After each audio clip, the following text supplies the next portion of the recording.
All right, guys, welcome back. Guys, we hit our measured moves again. Very excited about that. I was in the car looking at it on my phone, and I was like, damn, guys, we hit the measured move again. We hit our Ethereum measured move. We hit just about our double top measured move on the total, which I said, Bitcoin started to dump. We called it. I'm not trying to throw shade. Well, I mean, like, I really don't care, but obviously, BitBoy is like so confused. He's like, how does Ethereum and how does Bitcoin keep dumping? And BitBoy, you might have the most subs on the channel, but you're not even close to the best person on the internet for crypto. Watch my channel, sub to my channel so you can learn something. For real, BitBoy. Calling you out. You're way too overrated at this point. And I would every day rather be underrated, and we are extremely underrated. I would extremely rather be underrated than overrated. Anyways, yeah, so we called this measure move on this double top right here. So you have this top right here, you have this top right here. We did get a short signal right here. I told you guys I wanted to see how this 4-hour closed. It doesn't look like we have a 4-hour candlestick close, but it looks like we're getting close to that 4-hour candlestick close, and we hit this measured move. Again, our target at this point is right here. This is the double top. This was the neckline. We were about right here when I started the stream. I told you guys this was the measured move. We hit the measured move, and it looks like, there's two scenarios here, and I'm staying consistent with what I told you guys to begin with. It's exactly as predicted. We could either hit this level right here and bounce, or it looks like the more likely scenario just with what we have. And let's go to the 4-hour just so we can visualize this a little bit better.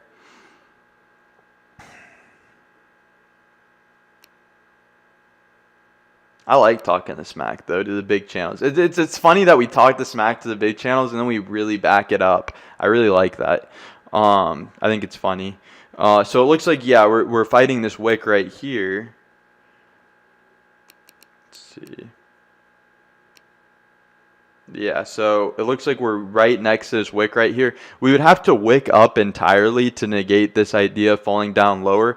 Like I said, if we do hit this wick right here, we're most likely going to continue down lower. And if we do get this 4-hour candlestick close, which we're coming up on, if we do get this anything can happen until the close. But if we get this 4-hour candlestick close, anything even relatively close to this area, that would be extremely bearish, and that should push us past this Fibonacci area, and then we'd be looking for support possibly at this extension level right here.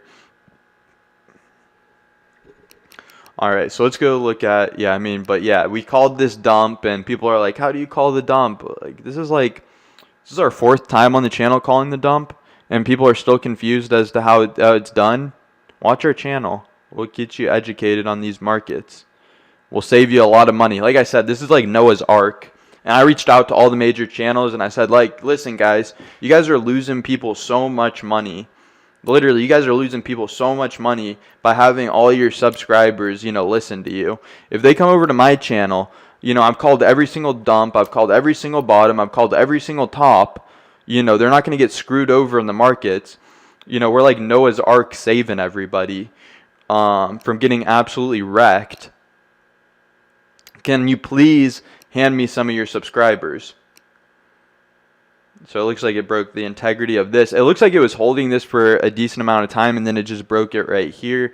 We're going to go to that measured move we had on Ethereum. But, yeah, I love this channel. It's like everybody out of the water, no trades, tight stop losses, whatever. And we're just keeping you guys safe. It's a bloodbath out there. These guys keep thinking that they're going to just long the market, and a lot of these newer guys are just getting wrecked. So it looks like on Gemini we had that measured move.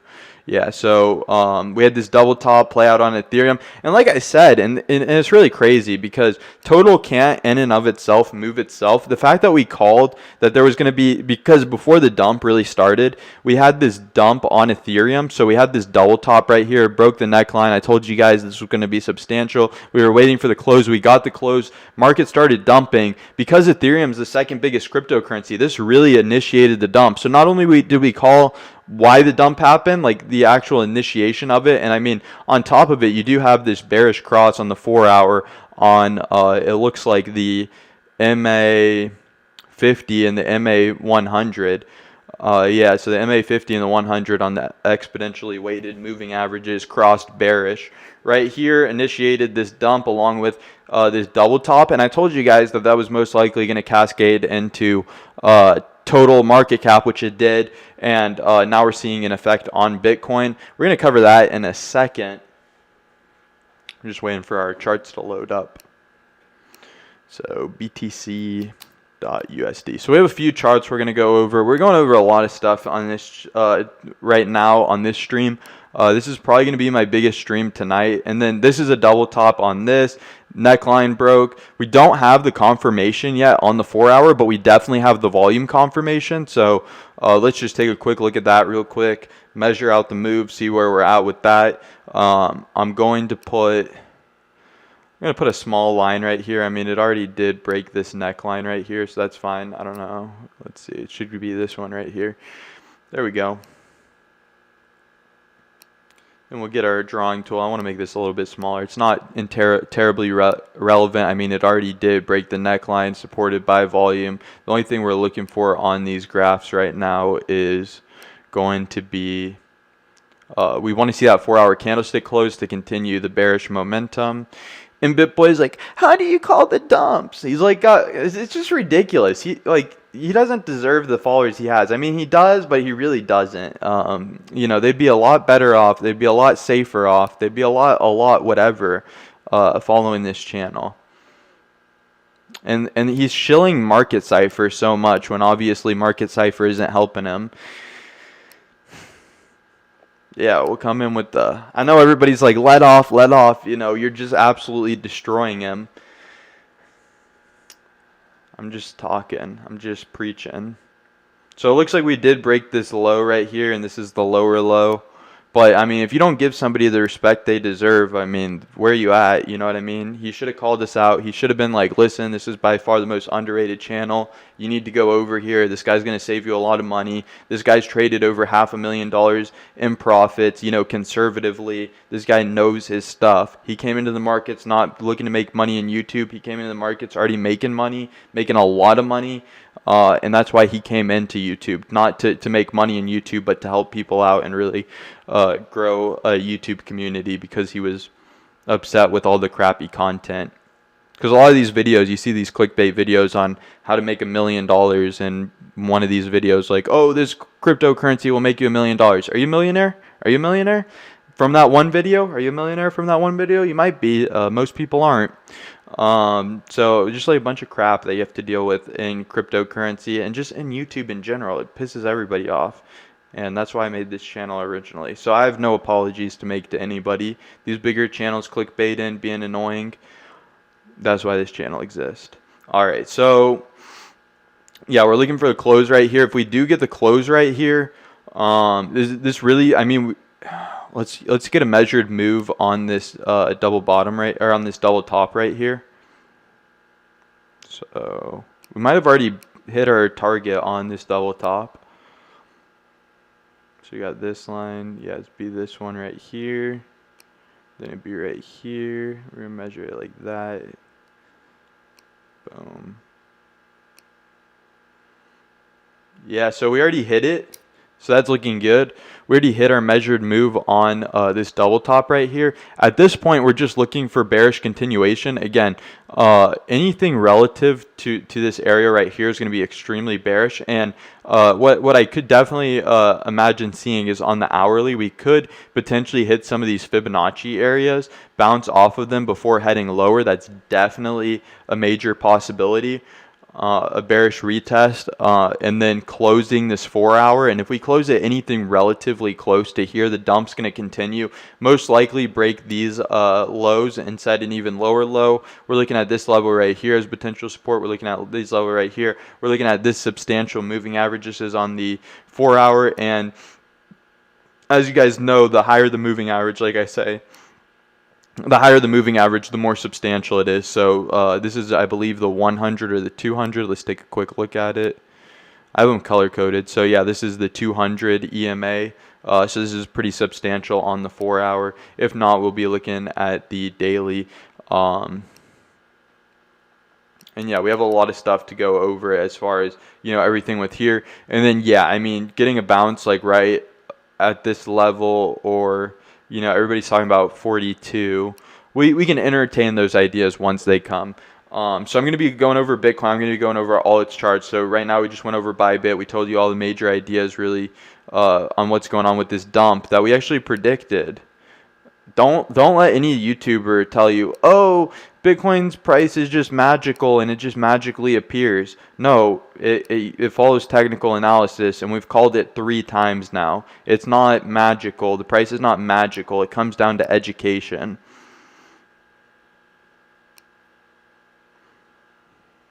And a lot of these guys, like I said, they just don't have the education, and don't let them tell you that the price is magical and that nobody could have predicted this and it was because of this or that. It's annoying because we predicted it.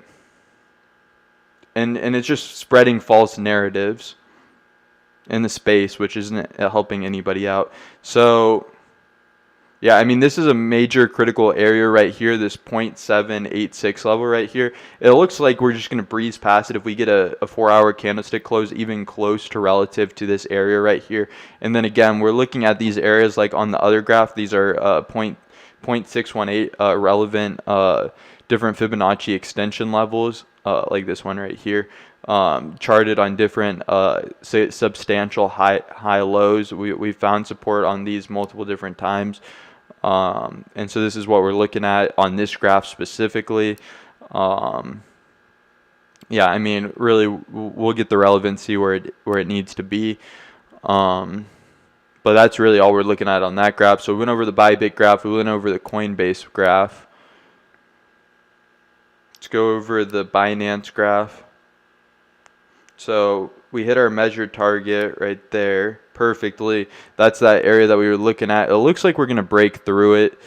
It is currently holding support there, but we're going to move this a little bit thinner. So we're going to thin this out a little bit. And it looks like we did wick it. And it just depends on the exchange and the interpretation. But it looks like we did break below it.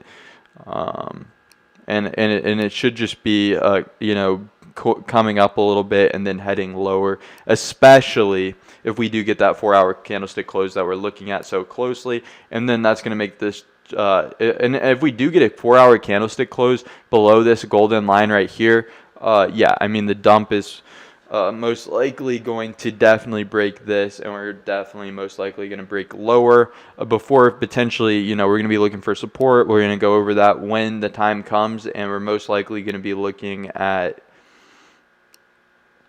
this thing has like no liquidity.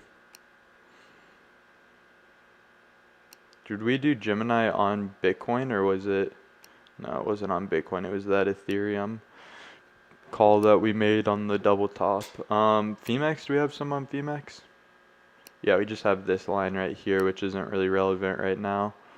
Let's go to the daily chart. This is a cleaner chart, so let's take off market cipher A. Taking off market cipher A, and let's take a look at, yeah, I mean, a really good area right now to keep in mind is on the daily chart. This is definitely a key critical area to look at on the daily chart for potential support if we do continue lower, based off of the closes that we're looking. Oh, we just got that close. Yeah, that's extremely bearish. Or is this the daily? This is the daily. Oh, so we just printed a very bearish daily candlestick close. Yeah, I mean, the dump is definitely coming, guys. And it's not magical, and I didn't consult the crypto gods or whatever. I just looked at the TA. I looked at it with you guys live, and I told you guys what was going to happen. It wasn't difficult for me. It was just another day in the office. Don't let any of these guys tell you that you can't predict TA or that these dumps are magical. Because that's like, yeah, that's just ridiculous. So 41,800 or 41,824. Now you have to remember that this is a moving average. This is on the daily, so it is a little bit slower in the average price that it's going to give out, but this is definitely a key fundamental area to look at right here. This is yellow, so this is going to be the EMA 50, exponentially weighted 50. Price action should move up a little bit before it touches this area, so don't put a limit order at this area. It's most likely, if it bounces at this area, it's most likely not going to get filled, because this isn't like a Fibonacci or a trend line. This moving average does move up as the price, interacts with it, and the price is up, so this means the moving average is slowly moving up also. So that's FEMAX. I think that's most of the charts right now on Bitcoin. Let's take a quick look at Ethereum. I'm trying to hold back these punches on the bigger channel. I'm trying to hold them back, and it looks like we got a bearish close right on, let's just delete that. It looks like we got a bearish close right here on Ethereum. And it looks like we have this major blue line that might be holding. I don't think it's going to hold very well. Yeah, but absolutely massive bearish candlestick on ETH on the daily. There's a lot of selling pressure right here. And it looks like, this is really going to be it's just starting to dump. And this is going to be a big, on the daily, it's going to be a big candlestick. So really what we want to see, like overall, like zooming out what's going on with cryptocurrency, really what we want to see is we want to see the price action come down to wherever it's going to hit, 40,000, whatever. And we want to see it quickly recover. And so that we have a nice wick, a nice reversal pattern. If we don't see something like that, then we can definitely entertain the idea that we could possibly be looking at a multi-day, multi-week correction. If we keep printing bearish candlesticks, the thing is, if we don't dump, if we consolidate at these levels right here, and then slowly move down and close another bearish candlestick, look at the weekly chart. The weekly chart is not looking favorable whatsoever. So, and what's today? Wednesday, Thursday. So, we only have like 2 or 3 more days until the weekly closes. What's today? Yeah, today's Thursday. So we only have Friday, Saturday, Sunday, 3 more days until the weekly closes. So we can't afford to get another daily candle close that's bearish, because then we're going to get this weekly chart that's going to be bearish, and then we could definitely have a sustained multi-week correction. I know nobody wants to hear it, but like I say constantly, we go over the facts on the charts. We're reading the charts. We're not going off of our opinions. Nobody cares about anybody's opinion. Like, we want to know the facts. We want to know what's going on in the space.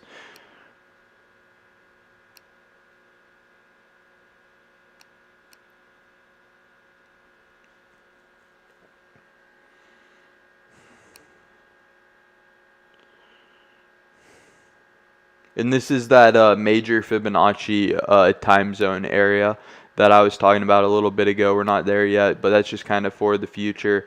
This is a very critical area right here. I think it's a Fibonacci extension, but we're definitely not there right now. So yeah, we did get this bearish candlestick close on the 4-hour, looking very bearish. This looks like a long squeeze idea to me. I would not recommend, this is very bearish. I wouldn't recommend, this looks like a long squeeze to me. This looks like, oh, we dumped, let's all long the market. And then, we're most likely going to hit maybe this Fibonacci area right here, bounce off of it, and then continue lower. This looks like a definitely long squeeze. This looks like a lot of people on BitBoy's channel being like, oh, BitBoy told me to long in a bull market on the dips. And then they're just about to get, a little long squeeze right here, and they're about to absolutely just lose their life savings. It's what it looks like to me. It's like, what, the 4th time that's happened? At least, like, this is, a multi-event correction. So, I definitely think that this is going to be a long squeeze.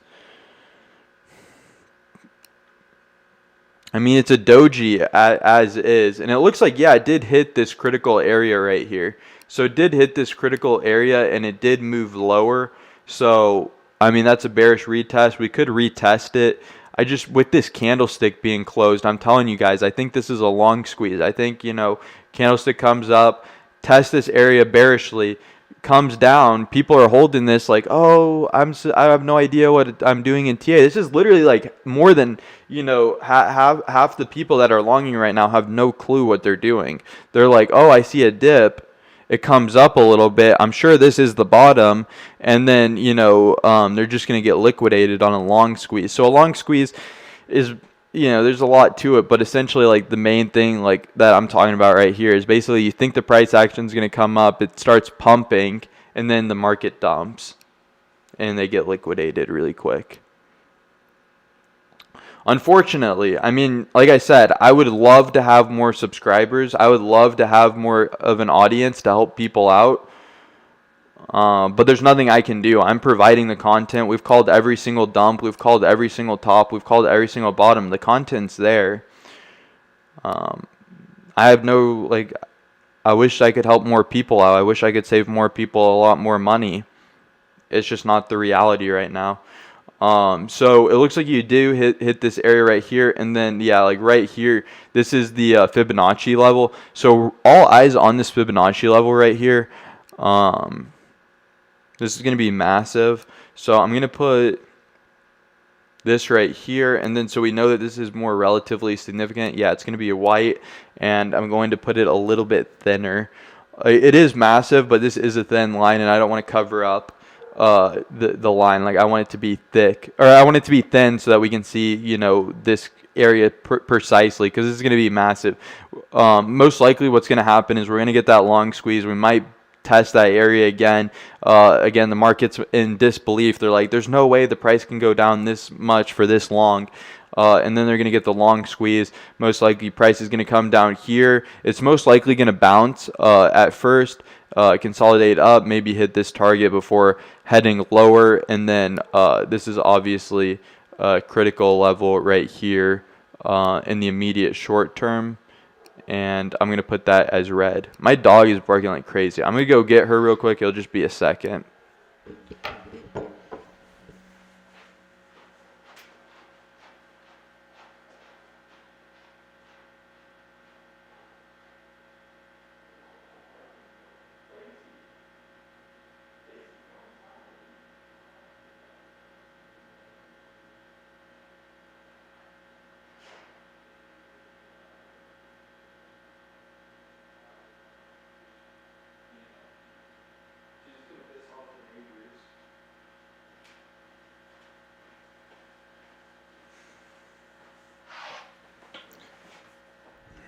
Alright, yeah, I don't want to be a bad neighbor. It's freaking dogs barking. Alright, so yeah, I mean, like I said, it's a long squeeze idea. We could come up here, get rejected. Maybe we don't. I mean, this is a massive bearish candlestick. I just don't. I have to tell it how it is. This looks like a long squeeze. It looks like they're holding this position and they're about to dump the price. If that doesn't happen, I'm just telling you what the TA looks like.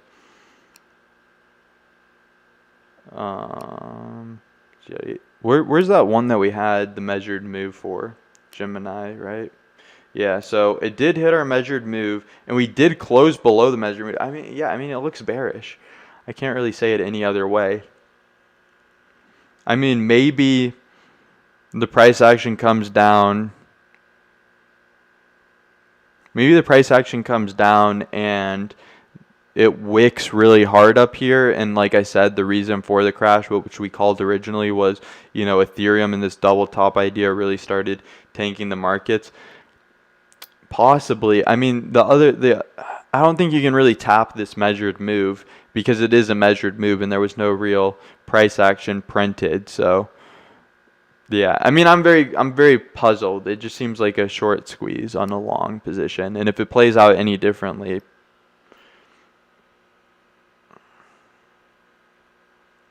But usually when you guys see me puzzled, I'm like, how is Uniswap so low? I say that in like a day, and then the next day it shoots up to 40 or 24%. I'm like, yeah, that makes sense. Or I'm like, how is, Link doing so poorly? And then it shoots up. Or I'm like, Cardano or whatever. Let's take a quick look at, I think this is probably one of the most important charts in cryptocurrency. So like I said, we go over the relevancy on this chart, and Thank you for giving me some deals. I need to put up some limit orders on some Cardano. I'm definitely interested in picking up some Cardano at this point. It is weird though that ADA must really be dumping if Cardano, like the ADA Cardano is dumping, like, because ETH is dumping. So the fact that this is moving down means that Cardano is dumping harder. I'm pretty sure this is if you're paying in ETH, right? If you're paying in ETH, how much ETH can you get for Cardano? How much does it cost? Yeah. So, yeah, I mean, because, yeah, this is Cardano moving up. Yeah, because Cardano's been massively outperforming ETH. So let's take a quick look at Cardano. Maybe we can get a deal on Cardano. And then I'll come back to this chart because I really like this chart. And then we'll go over the favorite chart on the channel, which is the ETH to Bitcoin. I'll talk about that in a second. So let's just go to ADA and then let's go to the fiat USD currency value right here. But yeah, I mean, a lot of people want to know, should I be buying, Cardano, or should I be buying Ethereum? Wow, it hit our target exactly as predicted. I mean, but you guys know you guys know this channel. We get like so many freaking perfect calls, like probably like at least 4 bottoms a stream, which is respectable. So it looks like it's just taking a breather, like I said. And, it seems like indecision, but when you factor in the whole market, this is a shooting star formation. So the charts are looking very bearish on Cardano, but this is actually a hammer, so it could just be a consolidation. So you have this massive bullish candlestick, then you have this reversal pattern, and then you have the continuation to the reversal pattern. But this is a reversal pattern, especially if we get a candlestick close anywhere relative to here. So it's like a consolidation, but it's just really when if you look at this chart alone, when you understand the whole total market and what's really going on, it looks like it's just consolidating. It bounced, found support at that level. Probably a lot of people were buying at that level. And then, like I said, this is going to be a key level to look at. This is definitely going to be a key level to look at right here. And really, Cardano, like I said, is more dictated on the market, and Bitcoin dumping, total dumping, Ethereum dumping, and as these potentially continue to dump, so will ADA. So let's see, ADA, ETH. So yeah, I just want to check in with that for a second.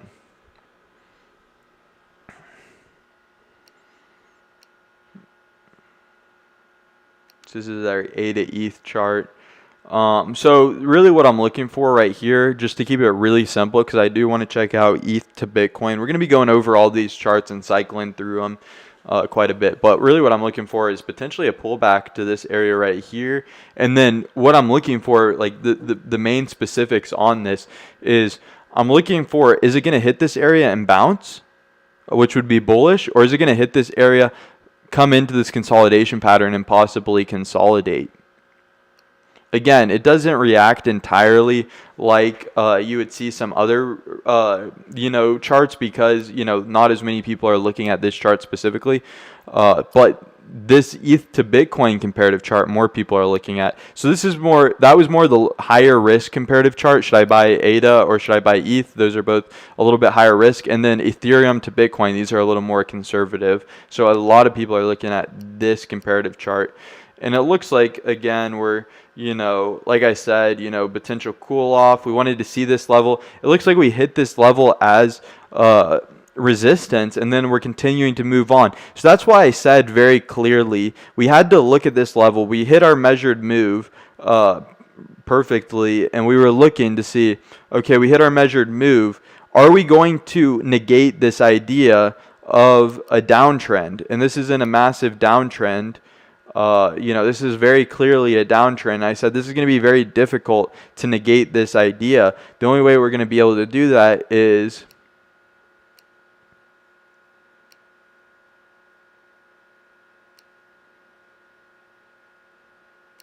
if we have this area right here, we end up And it looks like like I said, we perfectly hit this area right here and tested it. So this is very bearish. This whole thing is very bearish. I said what we want to do, and this is why I pulled up this trend-based fib right here. I said what we want to do is we want to see this area, and we want to at least tap into this area and make sure that it's not resistance, because you hit it once, twice as support. Then you hit it again as resistance, hit it again as resistance. So this is obviously a key critical area. And we can start cost-based averaging into Ethereum if we were to potentially break this level, rise above it. But specifically, I definitely wanted to see a rise above this level. And we just didn't get that. And so I said, if we don't get that, if we do something like this, we need to stay out of it. It looks like, it's having this massive downtrend. Again, we could hit this measured move right here before potentially bouncing. And then, again, we're looking at this level right here to start to see an idea of being out of a downtrend. But right now, it's definitely looking bearish. And BTC should continue to outperform Ethereum against everybody in the space saying how underrated Ethereum is. I get the fundamentals, I get the technicals. Trust me, everybody on the channel knows that. We just look at the facts. We don't look at our opinions. And that's been treating us very well. All right, let's take a quick look at Link real quick. And then I'll get to some questions. I've been on the charts a lot today. I think this is our third stream today, and I'm planning on doing a lot more. You do look like you have right here EMA. This looks like the 50 and the 100 right here. So a bearish cross. This is a very bearish candlestick close on Link. It looks like some continued downside. Is that downside going to push, potentially a death cross between, or nearly a death cross? Let's see, where's that white line? Oh, did I take it out? We need that back in. There we go. Yeah, so it actually looks like there's a death cross right here. So two substantial crosses right here. You have a bear cross, which isn't good for price action, and then you have a potential death cross on Link. On top of this bearish candlestick, it looks like, it did have that double top like the rest of the market. And it did play out that measured move, and it's a little bit overextended, but that bearish candlestick and those two crosses, which look inevitable, but we'll see how she does. Justify the price action for sure. So, I mean, watching those play out and waiting to find support after those play out, if you're interested in getting into Link, I'm kind of comfortable with my exposure to Link. I've already talked about it so many different times on the channel. It looks like on Uni, we were talking about this area right here. It looks like we found support right here on, it looks like that moving average, or this is on Fibonacci level right here. And it looks like we broke this moving average. So we bounced off of this Fibonacci, broke this moving average. We could see something like hitting this area, and that would be a massive downtrend / consolidation pattern, because technically this wouldn't be broken, technically this wouldn't be broken, and so you'd have a high, a lower high, and a lower high, and then possibly a consolidation pattern out of here. We'll see how that ends up closing. But if we do get anything below this critical level right here, this whole thing could work as one top, this one circle, and then this could work as another circle right here, more on the macro charts. And this could drastically drop the price of Uniswap. Do I think that's possible? We'll see how it plays out on the charts. I just got to give you the facts, and that's just definitely something I'm looking out for. This double top, though, this is massive right here. I told you guys about this yesterday. I told you guys about the possibility of this yesterday. And this one right here, you have one top. You clearly have two tops right here. This is the neckline. Again, we're watching this area very clearly. And, the double top on that is like right here as the measured move down to $12. Are we going to get that? We might wick. That's a very bearish target, but it's in the charts. If we potentially do head down to those levels, which I do think is possible, we'll keep you updated on it. I'm not gonna tell you my opinions because they're not really important. We're reading the charts for you, and let's see, what we want, XLM. A lot of people like XLM on the channel. Like a lot of people. I'm not just saying that because we had comments about it. We have comments about it like every single video. So it looks like it's actually holding pretty well. It did get a bearish candlestick. It did get a bearish candlestick. And this doesn't look favorable. This is a doji right here. It doesn't look favorable. But it's holding, you know, this level that it's been at for quite a bit of time, consolidating. So, and you know, it did have this overextension. And it looks, you know, from what I can tell, you know, because this is the 4 hour. Let's take a look at the 1 hour for a second. So, I mean, it is moving down. It is moving down. We'll see what happens here. Again, this would be a double bottom for it right here. So, you're going to just see a lot of tendencies, a lot of the same, or double top. You're going to see a lot of the same tendencies from a lot of these coins just because they interact very similarly. It looks like if you go to the 1 hour. Zoom out a little bit on the 1 hour. I mean, this is basically the neckline. This could be a top right here. I don't know if I would call that whole thing a top. I probably wouldn't. But at the very least, like I say, you know, it breaks this key critical area of and setting a lower low on the candlestick wick. So a close on the 1 hour, at least the 4 hour would be bearish for that. But we'll see how it interacts. It's been consolidating in this Fibonacci area, which is really what we can look at right now before potentially this is a critical area that we were talking about before. What else we got? So we went Cardano, Link, Uni, ETH, Alt Season. Oh, did we go over BTC.D? Let's take a quick look at BTC.D. This is interesting. Wow, this is really interesting.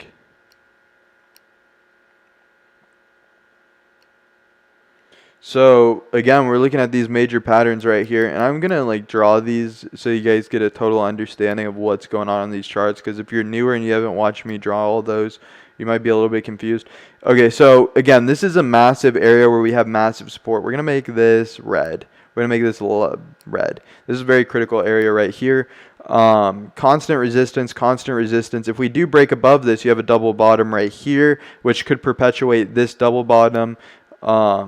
And we usually do get the measured moves on these ideas up to this area right here. So it seems the price action will wick, and come up and then come back down. So definitely something to look at. This is an absolutely major area for this double bottom in and of itself alone, possibly having a measured move to at least this area right here, which is an absolutely critical area. We could be breaking some massive zones of support right here, and we'll see how the price action interacts with it. I think if we do end up breaking this red line, breaking above it, and getting that measured move, which I'll keep you guys updated on, we could definitely, like I've been saying for a long time, we constantly hit resistance at this level. Hitting resistance at this level and then coming down is definitely like a fractal idea that I see most likely to play out. So let's take a quick look at what we're looking at here. Let's go to the daily.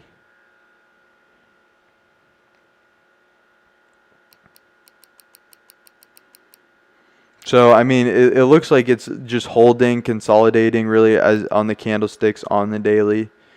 It doesn't look too bearish or anything like that. Okay, so this is a double bottom. Let's make it yellow.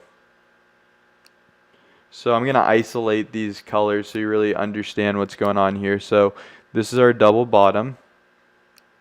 This right here is... what the heck?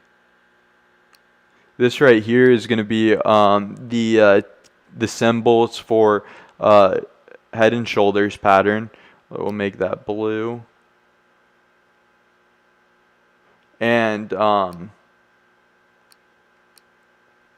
just so it doesn't look like just a bunch of random lines. And the reason we keep the head and shoulders on here is because the price action can interact with what a head and shoulders is. So a head and shoulders right here, like right now it is a head and shoulders, yeah, but it could turn into a double bottom, or it could turn into a double top. You know what I'm saying? So we're keeping this because it's a very key fundamental area right here. So you see the price action come in like this.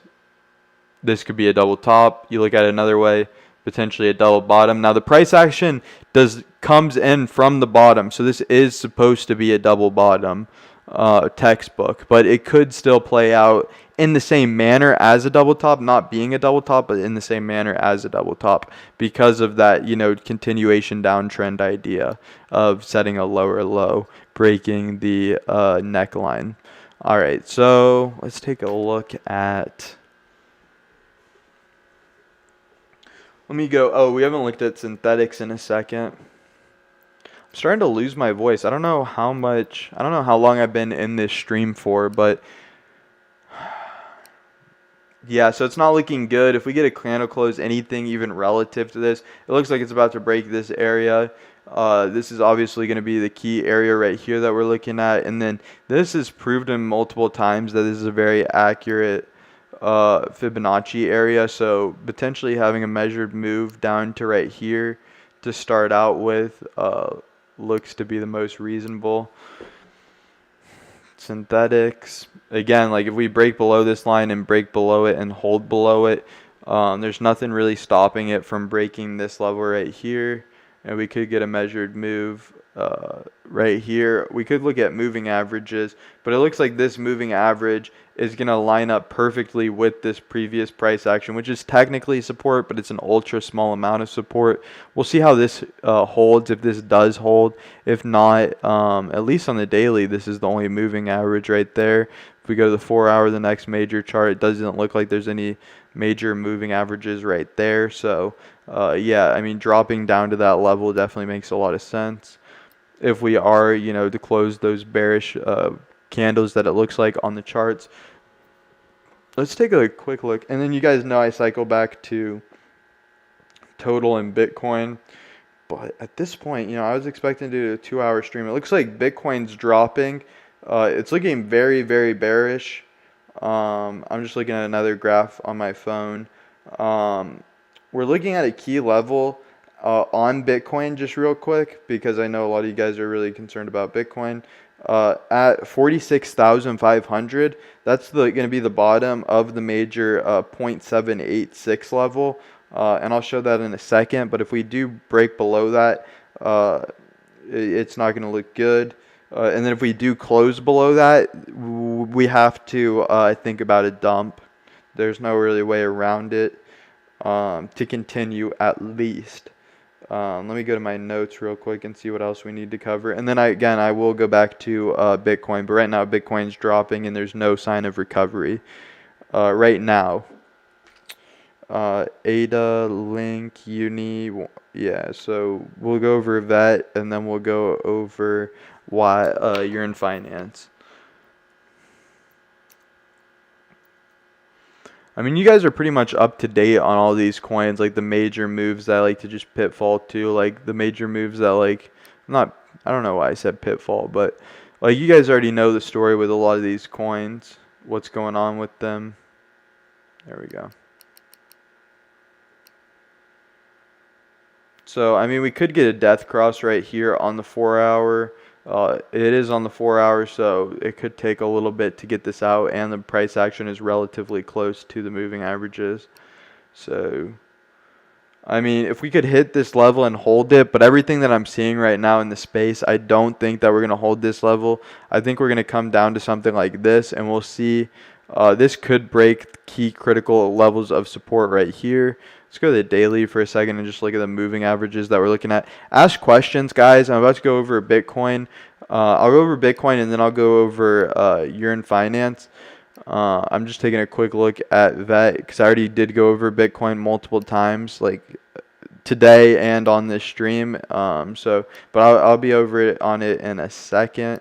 I just want to keep you guys completely updated on everything in these markets. So It looks like this area is most likely because this is on the daily and this is the 100 EMA. Relatively speaking, because it's a higher time frame, a higher TF, and because it's a larger moving average date. It looks like it's perfectly going to line up here. And if we do get a bounce right there, that would be good. I think we will get a bounce right here, but depending on how substantial this drop is, we could continue to go lower, either to this major Fibonacci level, which is definitely something that needs to be looked at, either to this huge on the daily EMA 200, which is substantial. But if we do start to break critical forms like right here and stuff, then it can get really bearish really quick for VeChain. So like right here, like anything like breaking like this critical area right here, which I definitely think could be possible, will be massively bearish because this is a neckline and then this would be like a double top formation. We'll see. There's always that idea that we don't just like close and hold below. There's always that idea that we crash, wick, and then head higher, and that would print something like a hammer stick formation, and that would be pretty good. All right, so we're going to go over Bitcoin again really quick, cover it. I know a lot of people are probably freaking out, and then we're going to go, but I've covered it multiple times. So if you're new to the channel, just understand that we cover everything you need to know like really quickly. And we already covered like this double bottom. It looks like it did close and it did get that bearish candlestick. And I was telling people, I'm like, I think it's going to head lower, guys. And don't get liquidated. And like my audience is very, very well aware that we're not supposed to be in the markets right now, that it's a bloodbath. And we've called every bloodbath. So like this is nothing new to my audience. Again, you have this bearish candlestick close. You have a lot of volume, a lot of bearish momentum. Wicking this, and then potentially I think it's going to breeze right through here. And then possibly we could see this area right here on the daily. Let's go to the 4-hour again. And guys, get your questions ready. I'm going to go over this real quick on my charts and really give you the ideas on what's going on with Bitcoin. And I told you guys it was like a long squeeze. It was most likely going to tap this area and then wreck kids, and that's what exactly happened. And I was just kind of like perplexed. I was like, well, I think it's just cooling off for a second, and then it's going to continue down, and that's exactly what happened. We do have this area right here. We'll see. I definitely do think we can get a bounce right here, but it's going to be bearish. The fact that if we do hit this level right here, it looks like it's going to be at or slightly. The price action seems to like to go slightly below a lot of these moving averages and a lot of these fibs, and that's just going to again make a lower low right there in the relative short term for again that idea of it's not really a double top. I mean, I guess you can say that this is a double top idea right here, and this is the neckline, so it's just not looking good for Bitcoin right now. What I said before, we're gonna look for levels. I think it's gonna bounce right here and then continue lower. Especially because the price action comes down to this level. This validates and breaks the neckline right here. So I do think that we could hit this area, bounce, move lower, potentially hit this area again in the relative short term, and then just keep hitting these relative price actions until that's on the 4-hour. There's not a lot of moving averages right here in the critical areas that we're looking for on the 4-hour or the daily. So possibly bouncing off of this Fibonacci extension. But that is more so on the bearish side of things. Again, we'll cover that as it's relevant. We're not there yet, and I always keep you guys updated. So that's Bybit's chart. We're going to go back into Coinbase. We're going to look at that chart. Yeah, so it looks like we're hitting a lot of these key fundamental Fibonacci's. These are all different, very important Fibonacci extension 618 levels. Yeah, the price action definitely likes to interact with these levels. And if it does break below these, and it looks like I said, this moving average is going to be slightly, this is on the 4-hour, and this is the 200, so this is substantial. Even if we do get a bounce right here temporarily, which I think is going to happen, we are going to be setting a lower low in the immediate short term, and a breather room, like I said, that short squeeze idea before moving lower is definitely in play. Okay, so I just want to take a second while I'm switching charts. This is the 4th time we called the dump. We only have 100 subs. This is the 4th time we called the dump perfectly. So yeah, shout out the channel. Shout out the channel, baby. Shout it out.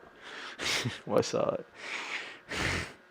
I mean, like I said, I always tell my friends, like, and they know that I'm very sincere. Like, I could care less about making another $10,000, like in a trade or something like that. The fact that I'm doing this and the fact that I'm like streaming live and constantly calling the price action and just killing it, I mean, this is just what I'm living for. And I mean that genuinely. Like, this is the dopest thing ever. Like, I love being the most underrated channel. I know I said that a lot when I started up. But I do appreciate all my subscribers. I really do. So, I mean, yeah, these are kind of lower levels. Like I said, you have this, and there's a lot of gap in between this area. And I don't think, like I said before, I don't think we're going to bounce here. Well, we are going to bounce here most likely and then continue lower. But there's not any moving averages or major Fibonacci areas that we're going to bounce off of. So a lot of people are saying 42. We'll see. We do have some...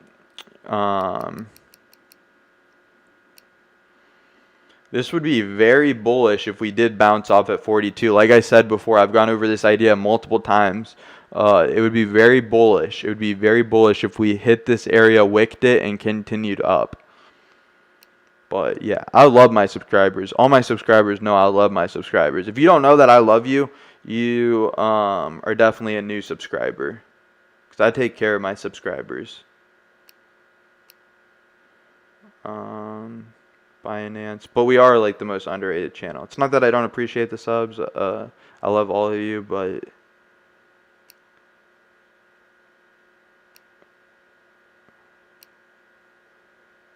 it's just crazy. I like being the underdog. I like being the guy that everybody's like, this guy, who's this guy? And we're just like the skinny little white guy that nobody is expecting, and we're just knocking out all the big channels. Okay, yeah, so it's looking pretty bearish right here. This is like our daily, this is our Bitchermex, whatever chart. We called the bottom on this chart right here a few days ago. And again, we're going to be testing this area right here. Like I said before, I really do think we're going to hit this moving average, bounce, and then continue lower. This Fibonacci channel, like, you see the price action hit this area right here. All that shows is that, it's relevant. The price action, it just about bounces right there. And we see just multiple interactions with it throughout the chart.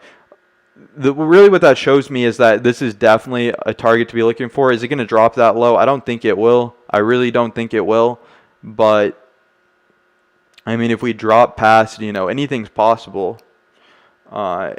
Anything's possible. And we'll look at that area if it comes into play.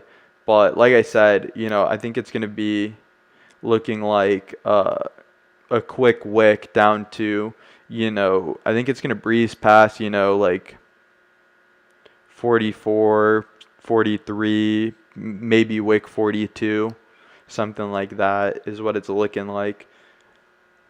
My voice is hurting a lot.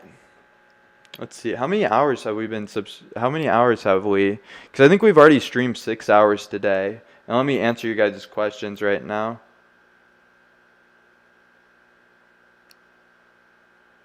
If you're saying Bitcoin to 100K, you'd have 30. I know. So the thing is, it's like, I don't want to clickbait people. I'm really against clickbaiting people. But like, everybody's always bringing up, like, you got to like do all these things in your video. Like, you got to do a bunch of fluff and like lead people on so they watch your whole video and then do something. I'm like, I'd just rather give people the information straight up. Like, I literally hate when I watch videos and they don't tell you this stuff till the end, and you just watch fluff for like however long. So I get you. I really get you. But we're not going to scoop to their level. That's just, I hate them. But yeah, I mean, you're right. Let's see. ETH just hit the 1475. Yeah, I'll take a look at that.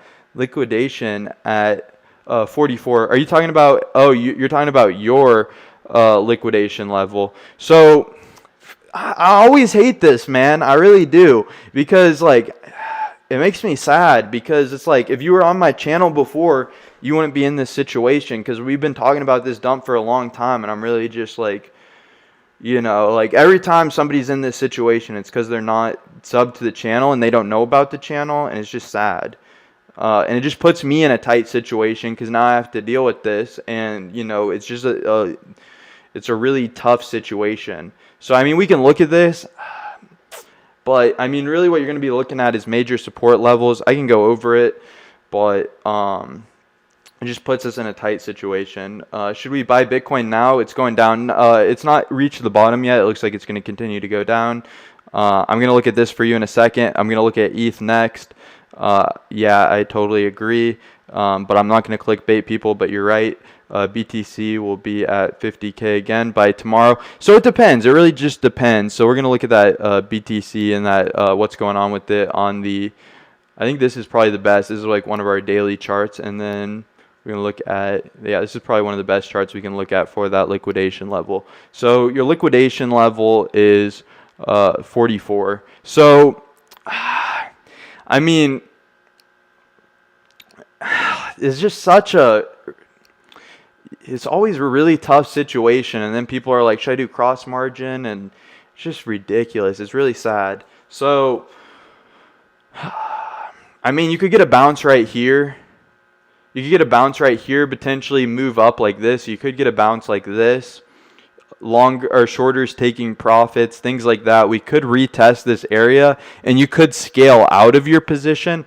It's just, I don't even want to talk about this. This is just like a losing situation, and it just puts me in a tight situation trying to risk management this trade. First off, I got to say I'm not a financial advisor.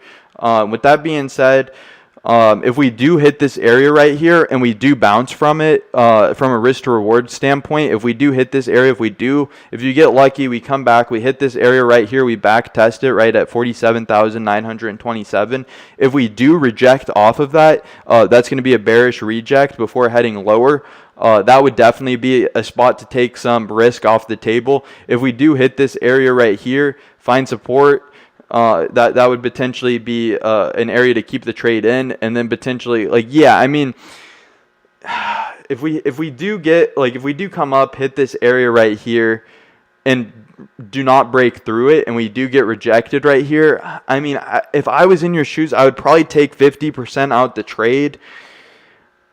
But at this point, it's also like you're gonna get liquidated. It seems like it might as well just you might as well just pray that, and this is not how technical analysis works at all, so it's just a really, really tight situation. There's a possibility that we bounce at this level. The huge problem that I see is with bouncing off of this moving average, because it's right under this moving average.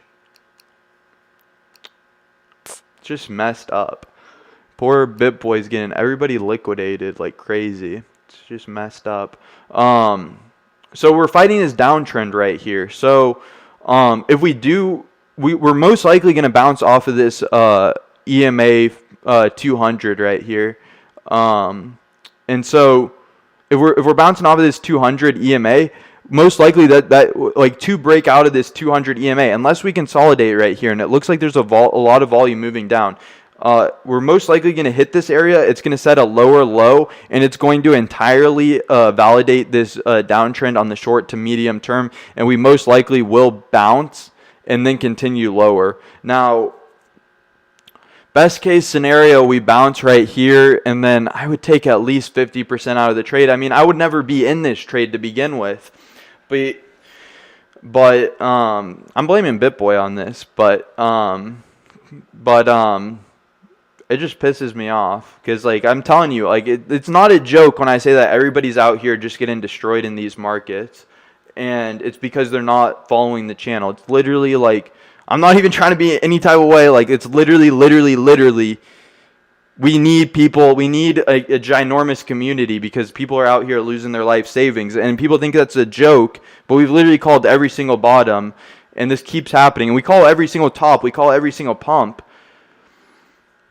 I would hope that we get to this level right here, come up, and then if we do get rejected off of it, I would take 50% out on my trade. But you're on hopium right now. And if we do get a bounce right here, I would probably cost base average out of my position as we hit major levels. We could hit this level right here and then bounce down off this level and continue lower. On this bounce, I would take a percentage out. So like going over strategies right now, and then I'll take a look at Ethereum in a second. And I did call the Ethereum dump, so hopefully the guy that was talking about Ethereum isn't like an Ethereum long, because I told you guys Ethereum was going to dump. What I would do is, I mean, I wouldn't really do anything right now. I mean, it's bearish, but there's nothing you can really do right now. The price action isn't really interacting with anything major right now. You can really just hope for a bounce right here before looking for resistance, and then as we hit resistance, take a little bit out if you're concerned. I mean, for me personally, I have a very conservative risk tolerance and whatnot. I would take a little bit out of the trade. Like, so like if we hit this area right here, bounced up to here and found resistance, I would take maybe 10% out. If we went up to here and then bounced and hit this level, I would maybe take 25% out, so that would be 30% out. And then if we were to ever get back to this area and then we were to get rejected, I would maybe take another 50% out because it's going to be really hard to fight this trade. And then that way, you know, if you don't get liquidated, or you could leave the whole thing in and pray. I mean, it's up to you. It's your trade. You made the trade, but it just pisses me off because it's like people bring me these, you know, trades, and they bring them to me as like very like the odds are ever against our favor right now with this trade. I mean, there's going to be a dump when this happens. If the price action consolidates, if the price action just consolidates right here, and we get this EMA 20 crossing the 100, there's going to be a dump right here. But this will take a little bit to play out. This is on the 4-hour. Yeah, it's just fricked up. It's just messed up, man. Yeah, I mean, as far as what I can look at, yeah, I mean, those are kind of what I'm looking at. I mean, you're below this key critical moving average right here, but we're most likely going to touch it, and the second we touch it, we're going to set lower lows.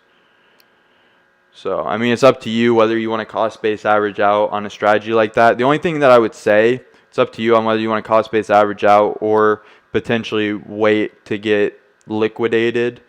I mean, we could bounce right here. There's nothing saying that we're even close to doing that.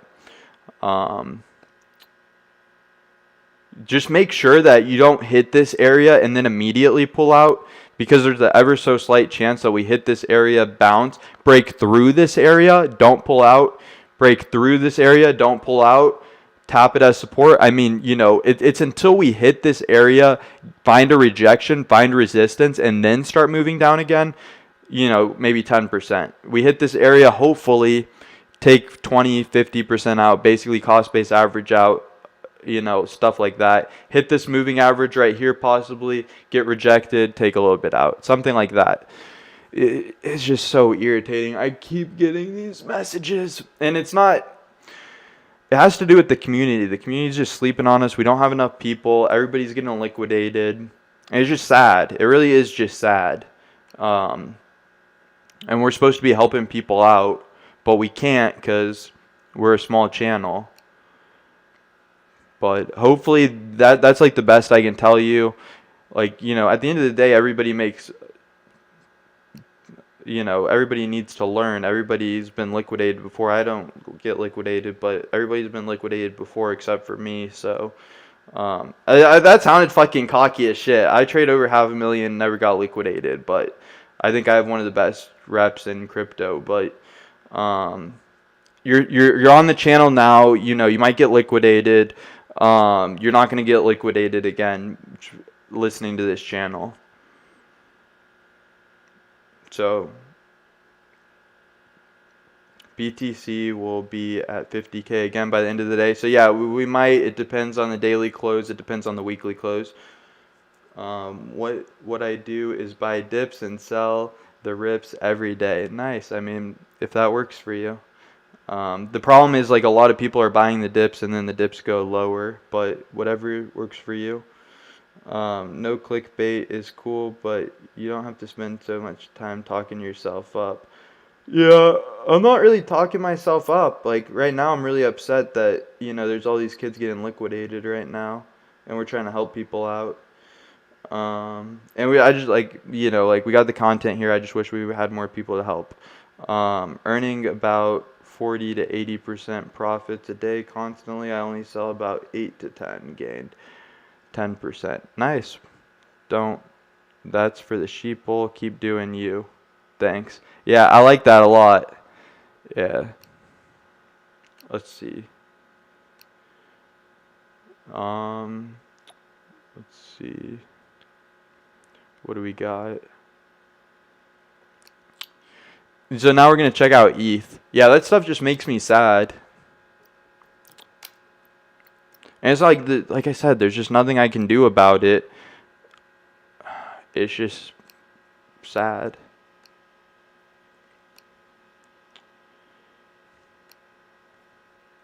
So we're kind of looking at like the same thing on ETH right now. We do have support, and this is looking more bullish than Bitcoin right now. Currently, this is a doji candle, and so it looks like we did get this dump. It looks like it's just consolidating right here, and there's nothing too massive to be concerned about. And then we do have this major Fibonacci area right here that we're looking at that we could bounce off of. And if we do bounce off of this Fibonacci area right here, that's not going to set a lower low on this whole trend, and we could see a strong bounce. I don't think we would see a strong bounce, but it's definitely in the cards. So, I mean, it's looking more bullish, but it looks like it's most likely going to consolidate, head down, hit this level, bounce, continue to head down.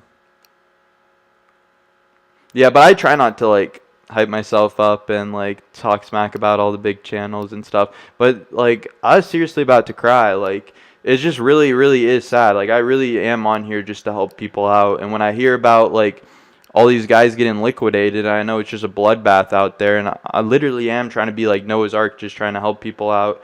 Yeah, so this is bearish. The fact that we did close, and we did close a 4 hour below this consolidation level right here on the golden pocket. So, I mean, the candlestick in and of itself is a doji, not necessarily bearish, but the fact that we are below this critical level right here is definitely bearish.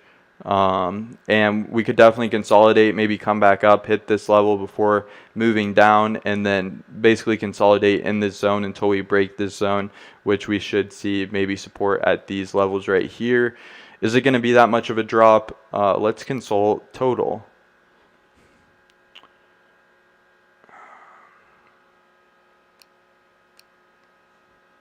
Yeah, it's just like one of those, like, probably one of the worst feelings you can feel as a human being is like helplessness.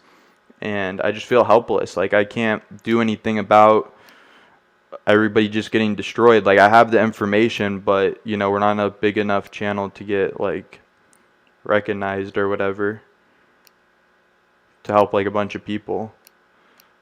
So we could find a moving average right here. Historically, it hasn't done well with finding moving averages.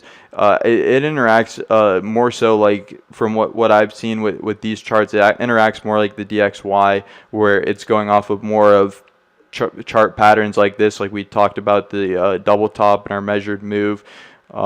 We did wick this. It looks like we could come back up to this area, head down lower. We'll see what ends up happening. This could just be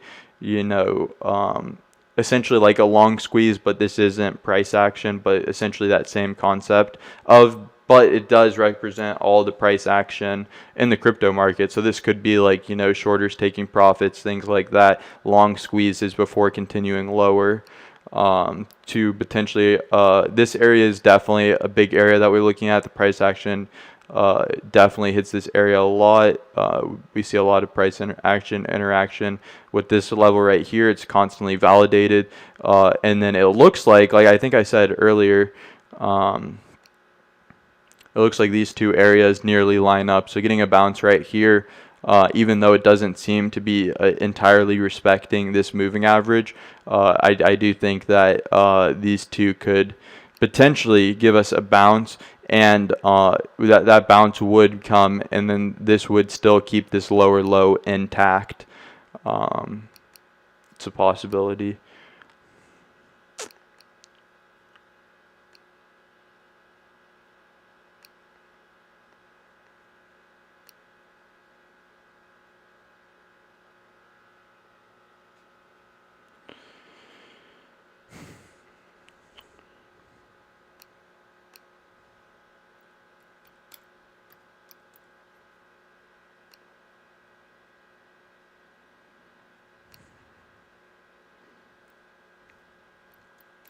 I'm going to take a look at Bitcoin on the hourly chart, and then I think I'm going to go.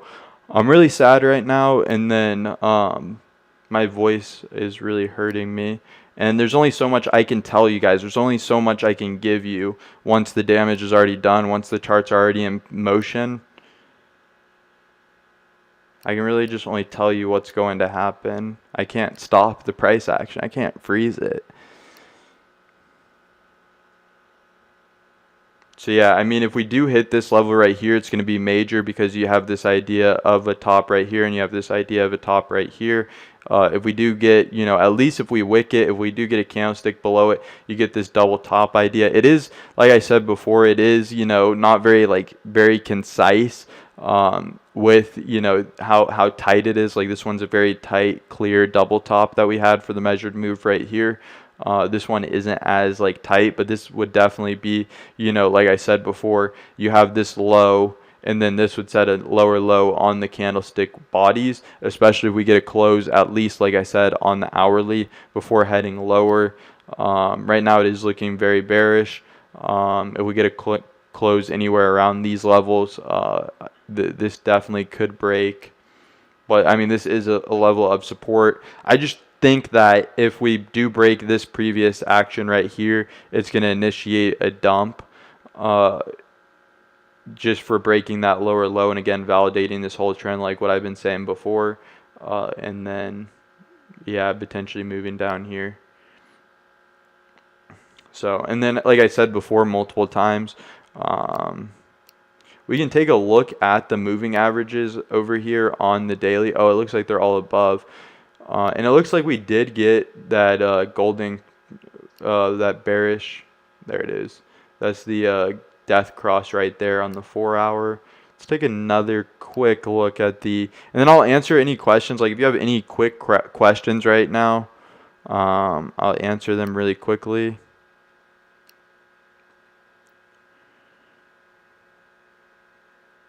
Hour.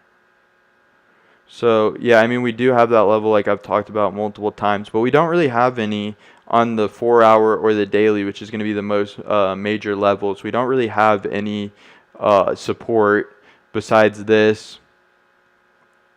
So I think that if we do break this level right here, it could be like a free fall down to possibly tapping this 42, and it's not necessarily that we're looking at moving averages, it's not necessarily that we're looking at Fibonacci's, it's that we're looking at previous price actions. Like I said, this would be absolutely gorgeous on the charts if we did hit this level. Wick it, I'll cover it later if it happens. I'll probably be back on, what time is it? I'll probably be back on in like 30 minutes. My voice is hurting, and you guys know the deal, so. But I'll keep you guys updated. If we do wick this would be an absolutely gorgeous. Here's why it would be gorgeous. Because you have this uptrend, and if you zoom out, you have this uptrend like this, like this, like this, like this. And then if we were just to wick this area right here, then it would continue this gorgeous uptrend. And this is an Elliott wave pattern. So essentially you have this wave 1, and then potentially this is wave 2, and this is wave 3, 4, and 5. On a larger time frame, you have wave 1, 2, 3. You have your correction wave, which you would think. And guys, do you guys want me to call the bottom? I'm going to try and call the bottom right now. I mean, if it does hit this area, then it does interfere with Elliott wave. So the charts are just looking really sloppy, but it depends on. Let me see if I can pull up another Fibonacci channel, maybe possibly like right here. And then I think this is a Fibonacci 618 right here. And if we were to hit that area and bounce, like I said, and a lot of times it comes down to education. A lot of channels just don't have the education, but this would be impulse wave 1, correction wave, impulse wave 2, correction wave to this level right here, and then a really clean wave 3 impulse wave, and the move would be like this impulse. Let me see if I have any questions. Hopefully that helps you. Like I said, I think I've streamed like 3 times today, and I've been talking to my girlfriend all day, like when I'm off the stream, so like my voice is just killing me. I promise you guys. Bitcoin to 32, maybe. That's a little low. I think I'm bearish, and I'm never bearish. Like, I'm a Bitcoin bull. Like I said, Bitcoin when it was 10,000, I said it was going to 100,000, and we're like halfway there. And so like I'm a bull, but like a lot of times I feel like I'm being bearish, and it's gonna hit more than 100,000, but it's at least gonna hit 100,000. ETH to 1,000 before pump, maybe. I mean, we're definitely dumping right now. What does getting liquidated even mean? Unfortunately, my friend, when you do a trade, you're putting up your own collateral to borrow against a loan. And so you put up like $1,000, and then let's say you do like a 2x leverage long. If the price action corrects 50%, basically your trade's gone so south that they'll take the original money that you put up, and then they'll take away your borrowed money on top of it. So they'll take away your money that you originally put up, so that to cover off the debt of, yeah. So if that makes sense, I think it makes sense, but pretty much means it means that you lose your money. It means you lose all your money that you had in the trade. So hopefully he didn't trade with his whole portfolio, because we've never ever recommended trading with our whole portfolio. I think when I trade, I've been scaling out of a lot of trades. Like, I'm not in any trades right now, obviously, but when I trade, I've been very conservative recently. I only trade with like 5 or something % of my portfolio. Like, that's thousands of dollars, but like that's not a very big percentage. I don't even trade 5% of my portfolio. I would like the normal like recommendation is like 10%. So hopefully, and that's if you're using all your buying power, and I don't use all my buying power usually, even on trades. And yeah, so I mean, we go over trades all the time. We've had a lot of profitable trades on this channel that I've gone over, and that on my other social media accounts, I literally longed basically Bitcoin from 10,000 to whatever with every single perfect trade. But the main problem with the BitBoy channel, even though he seems okay as a person, I like him. I was his biggest freaking, like, I was like one of the only guys that was really supporting him back in the day. My problem is that we're new and we need help getting our like thing out here, because we're calling every single dump. I like him as a person. I supported him at the beginning, like everything. I love BitBoy. I love a lot of these channels. It's just not right that they're not shouting us out, because we're the best guys. We called every single dump. We've called everything over every single channel. We're helping people out. I don't care about the followers. I care about helping people out. And like I said, I'm not looking for sponsorship. I'm not looking to make money on ad revenue. I'm never going to sell you guys a course. I don't care about any of that. I came in as a successful trader, not as a YouTuber to making money, and that's what shows. So like, I like BitBoy. It's just messed up that he's not shouting out our channel. So it makes sense. Is it that he makes it seem like it is easy to trade? No, it's not. It's not even risky. Like, we've called every single price action perfectly. Like, if you know what you're doing, you can do it. It's easy to do. It's just the fact that he doesn't know what he's doing, and he has such a massive audience that he's making it seem like Bitcoin's just going to go to 100,000, or what he says, 300,000, like right away. And it's just obviously not the case. F2 pull is crashing Bitcoin. So we got the measured move on it multiple times. That's what BitBoy says, but I've had multiple fundamental technical analysis that show that the cause and effects for the price dumping, and you can say F2 F2 pool is crashing Bitcoin, that's fine. But, they can only do so much damage. They only have so much to tank. And it does come down to fundamentals and analysis. And things like this is just factored into the price. They can't actually just destroy the price. They can do it at key fundamental areas that help crash it, but they're not actually, like, this is like what BitBoy's saying. He makes it sound like it's some fairy tale when I've called the dump. How do I magically call the dump every single time? I literally told you guys it was going to dump. It's not because I'm some wizard. It's because I know technical analysis. It's not entirely F2 like what BitBoy is saying. So like I said, BitBoy makes it sound like it's some magical, like uncontrollable, like we can't fathom it. Then how did I call it 4 times perfectly in a row? It's obviously there's technical analysis to back it up that he just doesn't know. And that's fine. I love BitBoy. I really do love BitBoy. I'm telling you, I was one of his biggest fans. Like, literally. Like, I loved what BitBoy was doing. I thought he had a lot of confidence, whatever. So, but, like I said, he's losing a lot of people a lot of money. It's absolute bloodbath. There was similar stuff happening with GME. I'm not going to get into that. I mean, it's whatever. I'm not discrediting you. I'm not saying anything. I'm just, I never got involved with that. That wasn't anything to do with investing. That was all like a Dogecoin type thing, which I'm not really interested in. Like a pump and dump. I don't have an ETA to do pump and dumps, so I'm not going to get involved with that. The original idea of GM was to short squeeze, like a good idea, but all the working class people burning their life savings in a day. So when would you buy in? Yeah, so we got to look for a bottom. Right now we're crashing. Like right now we need to figure out, the 4-hour candlestick. We need to figure out, everything that's going on right now. But it looks like 42 is a possible target. It looks like 40 could possibly be a possible target. Let's take a quick look at the graph because that's a decent question. Like, that's a very reasonable question, so I hope to give you a very reasonable answer. And I'm not going to be buying Bitcoin. I'm going to be buying Cardano just because I want to you guys already know about my whole Cardano thing. And you guys know that it's not like it's the best crypto. I mean, it is the best crypto long term in my opinion, which I've been talking about for a long time, but take a look at this chart. So, I mean, if you want, what I would do if I was buying Bitcoin, I'm not buying Bitcoin, but if I was buying Bitcoin, what I would do is I would do something called cost-based average in, and I would not do what everybody in the crypto space, I really don't mean to draw shade, we got to tell people how it is.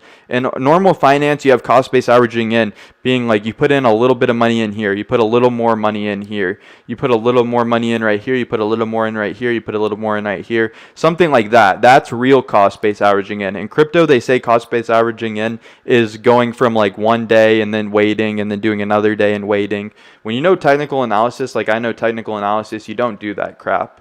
That's like fairy tale guessing crap, and we don't do that.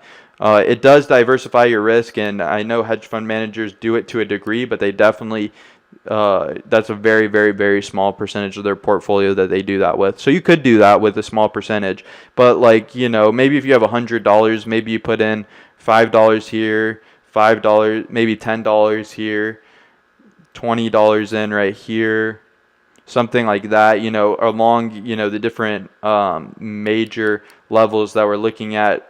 42 is definitely a major level. To 40 is definitely a major level. So, I mean, I would be buying in more so heavy around 42 to 40, but like I said, like I'd be buying a lot heavier. It's not financial advice. I'm not a financial advisor. But I would be buying in heavier around 42 to 40. But like I said, I don't have a strategy because I'm going to be honest with you guys, and I'm not buying Bitcoin. I'm not really interested in buying Bitcoin. I'm interested in buying Cardano because I already have a large exposure to Bitcoin. So like the only reason I'm saying that is because I don't have like a specific plan for you guys because, but just looking at the TA, I would put in like a little bit here in case you missed the dip. I would put in like a little bit like right here in case you missed the dip. Yeah, I mean, I would probably put in like 10, 20% maybe right here. Or no, I'd probably put in 5% right here. Probably put in 5% right here. I'd probably put in like 25% right here. I'd probably put in 25% right here. And then I would keep what would that be, like 45% like on the table in case we drop down more, in case we start moving up and it's like, okay, we're correcting, then I would put the last amount in so that I guaranteed get the dip, as opposed to like just putting it all in one spot. The problem with like that I see with everybody is they never cost base average in right. They never and the only reason I'm telling you guys this is always just like, I'm telling you guys this so it helps you out so that you don't make these mistakes. I'm not trying to say that I'm better than anybody else. Came over here to help people out.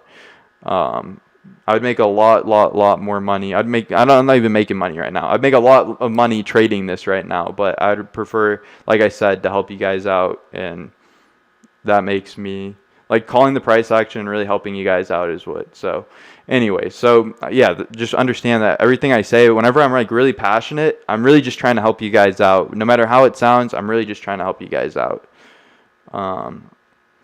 So possibly hitting this area, between this area, I put in maybe like around 25%. Like I put in a little bit before this area. I'd put in a little bit. I'd like cost base average out probably like 5% here, 5% here, 5% here, 5% here, 5% here, something like that. And then I'd probably do 5% here, 5% here, 5% here, 5% here, 5% here. That's literally what I would probably do to equal a total of 50% right here.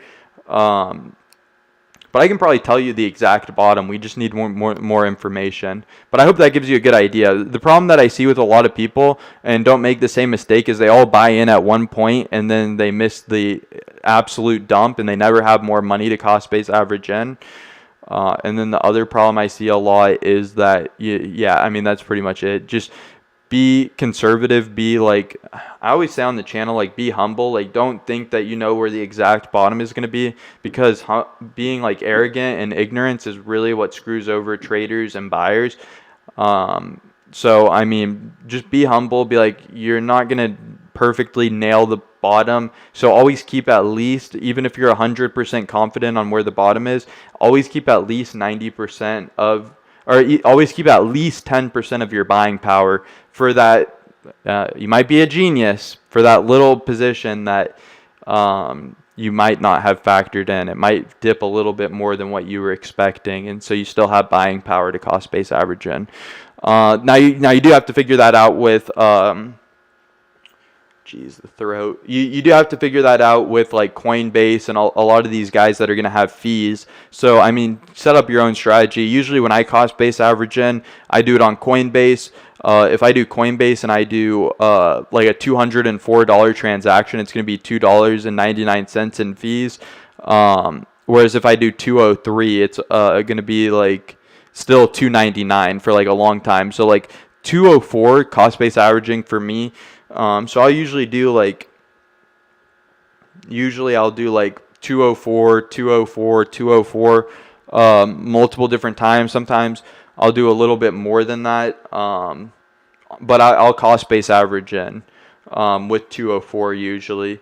And then I think $51 is like, it's like $1.99, but like there's like certain sweet spots for getting like a correct funding rate, because I think if it's the exact same fee if you go 204 to like 150 or whatever. So I always make sure I either do 204 or like 51 or like more. Like if I'm buying more in bulk, then it doesn't matter as much, because I think they just give you a percentage. But I would recommend like I used to use Binance. Now I have to use Binance US because I got kicked off of the VPN thing. Yeah, probably Binance US, and then storing it, if you know how to.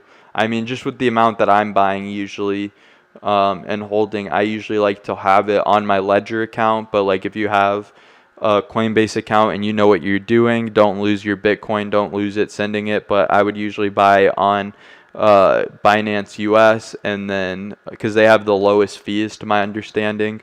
I mean, Coinbase Pro does, but Coinbase Pro just doesn't make sense to me because I use a lot of different exchanges for different reasons. But with Binance US, that would probably be the cheapest funding rate, like the lowest fees. That gives you the ability to cost base average and the most without constantly paying high amounts for fees. Geez, my throat is killing me. All right.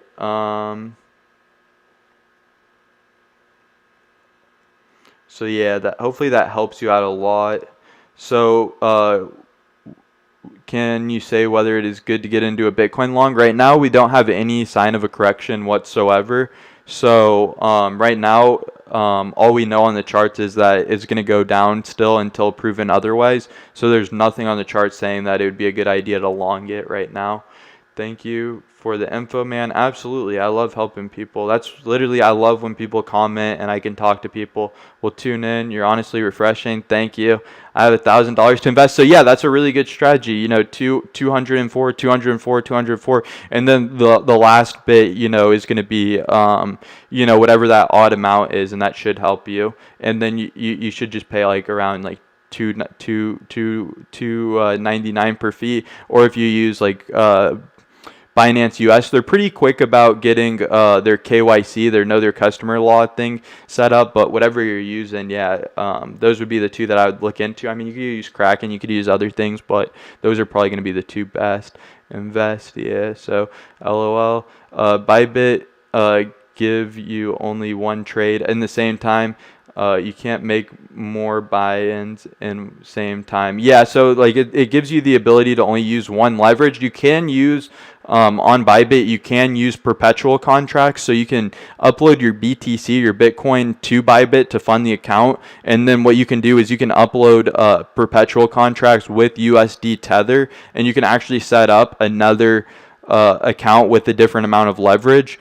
But you're not actually using Bitcoin and you're not actually paid in Bitcoin, which I don't like, but you could do that. And then, like I said before, multiple times, you could also get a Kraken account so that you can have multiple trades open at one time. You can have the Bybit trade open, you can have the Kraken trade open. And if you wanted to, if you're really good at trading, you could also do the perpetual USD. I just really, really prefer to get paid out in Bitcoin, because when I was like longing from 10,000 to 40,000 a lot, all those profits that I was making along the way, they weren't paid out in US dollars, they were paid out in Bitcoin, and they've appreciated massively. So that's the reason why.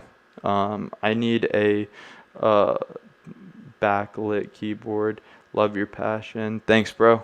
Why are you getting out? It's going up, brother. It always bottoms before pumping.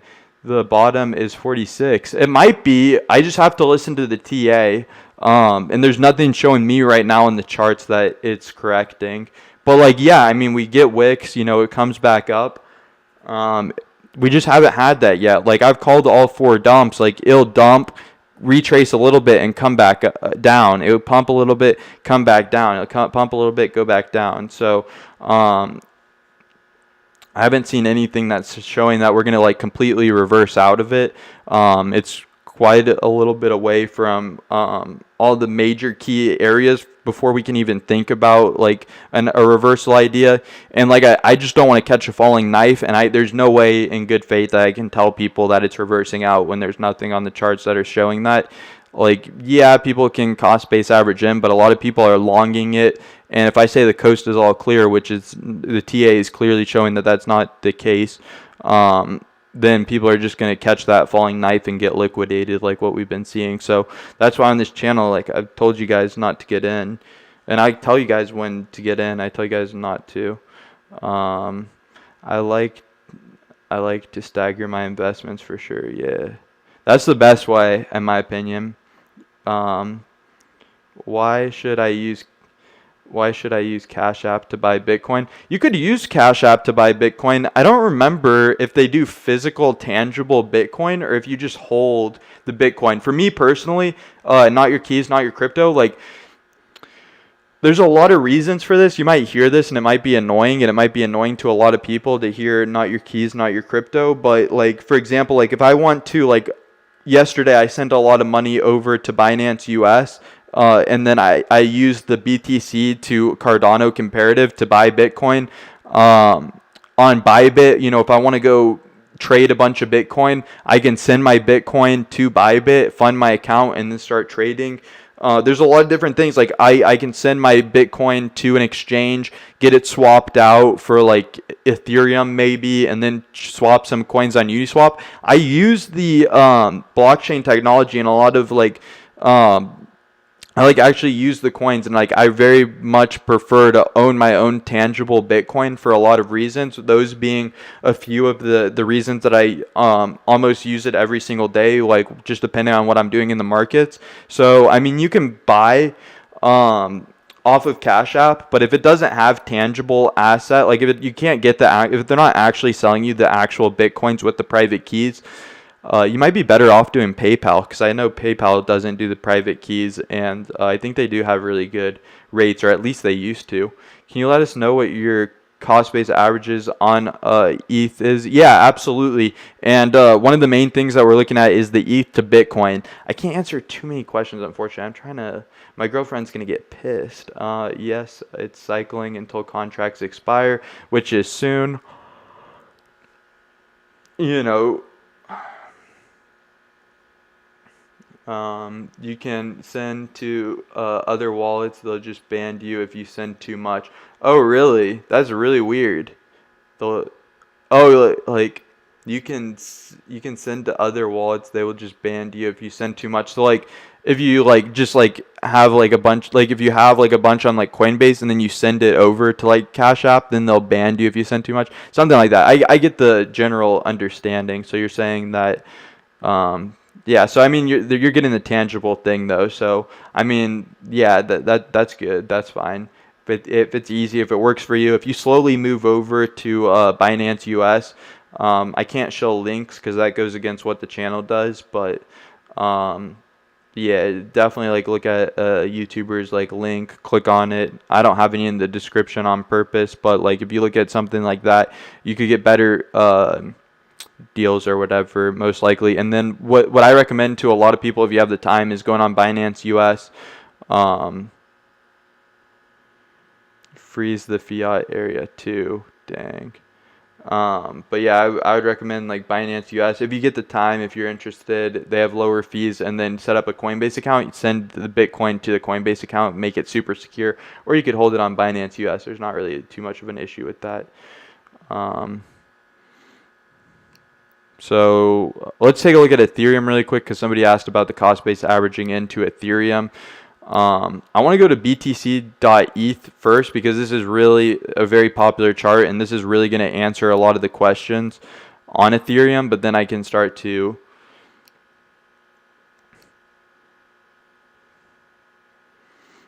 so we did get this bearish test right here on ETH to BTC. So it just looks bearish. You know, you have this massive bearish pattern. We could hit this measured move before bouncing, and we could have this area right here before bouncing. So with that being said, ETH in general on its trend right now, on more of the small, midterm, and almost larger time frames,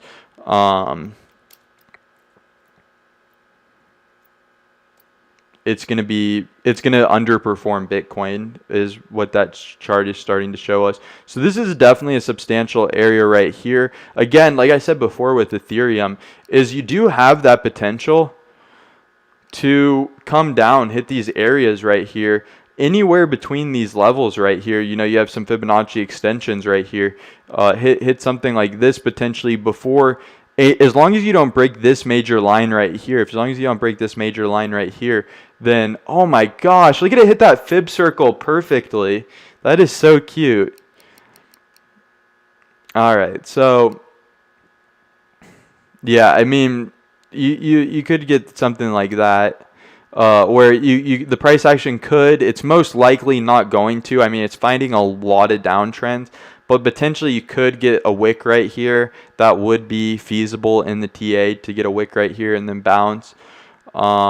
As far as major key levels, let's go to the Fibonacci on ETH, and then I can try and answer some questions really quick. But then I'm gonna be back on later. So let's see what time it is.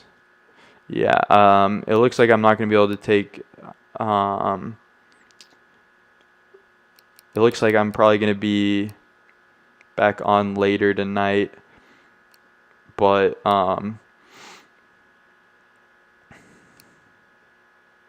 this is a key level right here. Really what we want to look at, I want to look at a naked chart real quick, and then we're going to pull up some key levels, and we're going to use the trend base and use the Fibonacci extension. Because, I mean, this area looks good. I mean, we found support on here before bouncing. When the price action was dumping, we could see something like that. I don't know. That's very bearish. Let's see, BTC. What are we on? Bybit. Did we just go over Coinbase? Okay, so is this a Fibonacci retracement? This is the major Fibonacci. We could see some, yeah, we could definitely see some targets right over here. So targets would be, I mean, it looks like it's breaking. It's right now holding this area right here, which is crazy. But, you know, again, it's fighting that downtrend. It's fighting total. It's fighting a lot of fights. It looks like we could consolidate for here for a little bit before moving down to...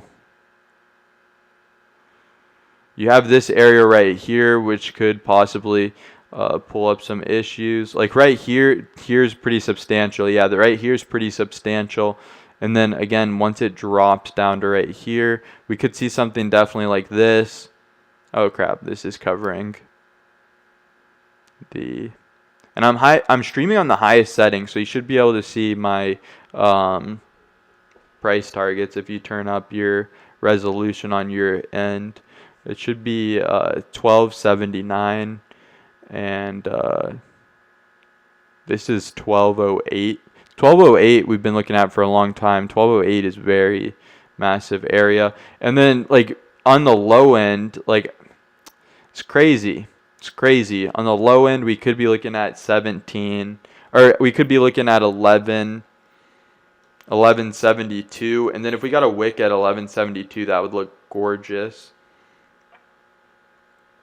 Let me see if I have any limit orders on Ethereum at some of these lower prices on my account.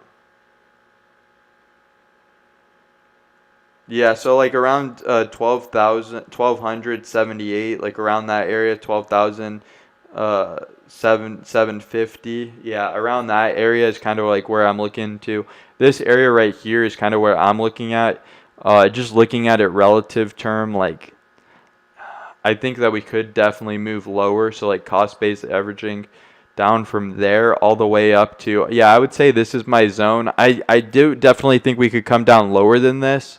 You know, I definitely do think we could come down lower to this, but definitely my zone is like 1277 to 1208. If we don't hit those areas, I'm not really interested in buying or longing. It just is kind of sketchy, like with these major downtrends, with the potential weekly candle closing, with that bearish daily close. Like I don't want to get stuck in like a trade, or I don't want to like, I mean, if we come down to something like 900 and whatever, and it's like nearly impossible, but that would be a double top. That would take us down to like oblivion. I mean, it's like extremely like nearly impossible, but I don't know. So yeah, I mean, I'm just being conservative. Yeah, so like those would be my targets. Yeah, so yeah, I think I'm just getting like a little bearish, but I think I'm being conservative. Right here, yeah, those are my targets. And I would cost-based average in between those two. And hopefully we don't hit them, because then I'm going to freak out again on live. We hit another bottom. We hit another bottom. We called it. We called it. Yeah, it gets annoying. Please tell when you see change from Bitcoin dropping to going up. Yeah, absolutely. Have a great night, brother. Thank you. Absolutely. What up with LTC Litecoin? I'm not going to cover that right now. If you come back, I'll cover it later. I got to go. I'm not a big Litecoin guy. Like digital silver, like I think Ethereum or something else is more like digital silver. Like there might be some technicals on it. I'll cover it when I get back. I'll put it in the list for sure. I'm heading out right now. Let's see, 6:30. So I'll be back in like an hour. or 2 most likely, maybe 3, and I'll wrap everything up for today. You guys know that I'm on, like, I think I'm already on 4 times today.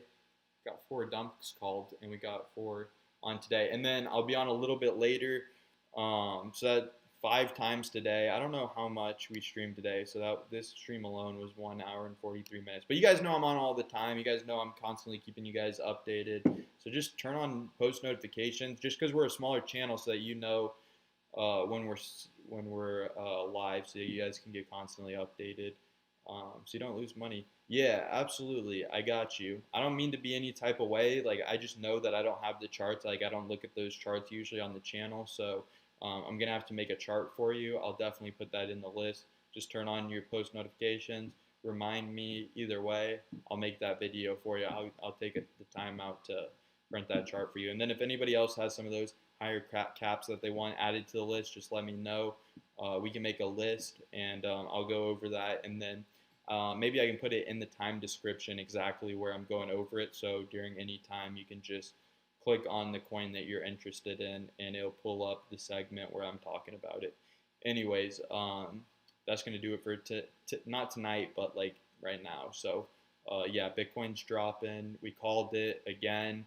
It's kind of legendary that we called 4 dumps in a row perfectly. Mike is low in this LBS scene. All right, let me switch back for a second. Yeah, I've noticed that.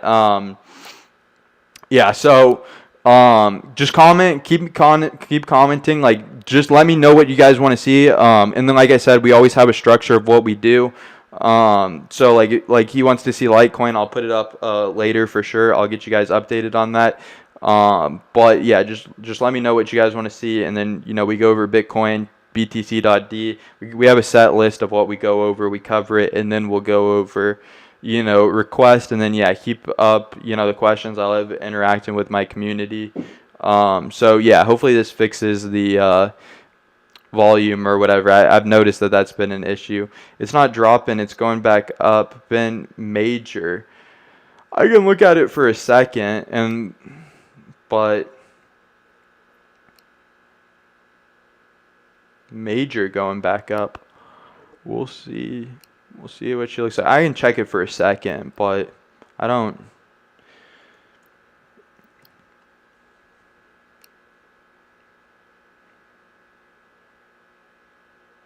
I mean, like I said, hopefully it doesn't like hit this Fibonacci area right here and then move up and then get rejected and then move lower. Look at it for a second. My girlfriend's just gonna kill me. No, it's not moving up. It just got rejected at this Fibonacci, and it looks like it might be moving lower. So I mean, it went up here, bearish retest, moved lower. So I mean, there is a hammerhead. We could reverse out of here. This is just a very small candlestick trying to fight a ginormous downtrend. Could happen. I mean, we did hit all our measured moves perfectly, but it needs to at least break this area of support and then rise above here, but we'll see what happens. This could be the start to a reversal candle. Like I said, though, it's fighting a very, very strong downtrend. And we did test this bearish retest, so I don't think it's going down. I think it's just doing that, like what we've been talking about a lot. It's coming up, breathing, and liquidating, doing that short, long squeeze idea. All right. Make your call on it. Up or down, big dog. Future contract's going to expire soon. London time. All right, what you want? I'm 100-0 right now on calls, like 100% accuracy. What do you want? I'm calling that it's going down. I'm calling from here it's going down. Like, what do you want? Like an exact target, an exact time, an exact what? Because that's what I always tell people. It's like, I'll tell you like what's going on with the charts. Just give me some specifics. So I'll give you like a second to answer that, and then I'll answer it for you, and then I'll end the stream. I mean, it's possible to see something like this, but yeah. I mean, I like to take the charts level by level, and I always do the analysis level by level. We're not working with a measured move right now, but yeah. If you have to give me a call, I'm saying it's going down. She going down. I mean, she could bounce, but let's see how total's doing right now. But yeah, that's fine. I would love to. And the thing about the reason that really caught my attention on trading to begin with is because I was always like, it's gonna go up, it's gonna go down, but I could put money on it and put in like it's one thing to say the price action is gonna go up or down. To put 10,000 on it, that's just freaking G as heck. And then it like when it's right, and then you make the money, it's just.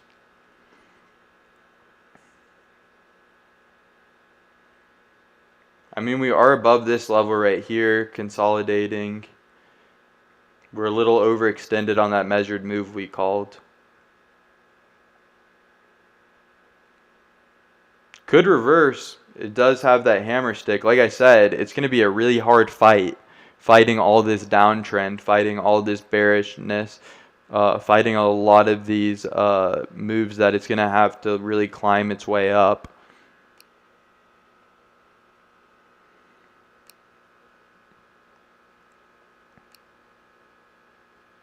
So what's the call? What are we doing?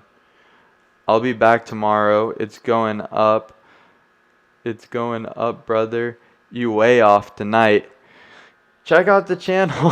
Yeah, I mean, I've called everything.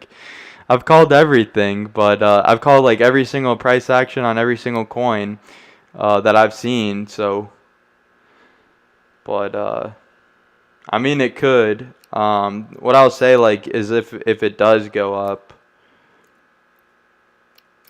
I mean, it already hit my measured move, so I was already right about the dump. Like, I called this double top like last stream, and then it hit our measured move. So, I mean, I already called the dump to begin with. Now, is it going to keep going down?